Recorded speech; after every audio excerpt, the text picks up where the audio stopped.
mois pour museler toute forme d'opposition politique au gouvernement.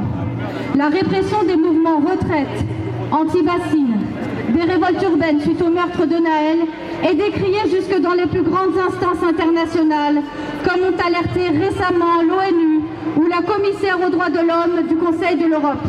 Nous sommes donc en pleine dérive autoritaire. Toute manifestation d'opinion divergente est discréditée car qualifiée de violente, radicale, extrémiste, anti-républicaine ou même de terroriste, et surtout sévèrement réprimée par des arrestations arbitraires, par des violences policières, par des interdictions de manifestation.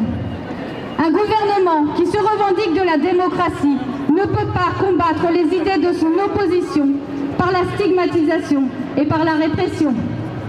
François Molin, procureur près de la Cour de cassation, a lui-même récemment alerté sur ce durcissement autoritaire, rappelant que l'état de droit se définit par la garantie des libertés fondamentales et met en garde contre les procès en terrorisation de l'action politique et syndicale, et c'est ce qui est en train de se passer aujourd'hui. Le gouvernement serait bien avisé de se concentrer sur la situation internationale plutôt que de stigmatiser et criminaliser ceux et celles qui se battent pour un monde soutenable. À l'heure des urgences sociales et écologiques qui s'amplifient, cette criminalisation et répression politique sont incompréhensibles et vont à l'encontre de l'intérêt général.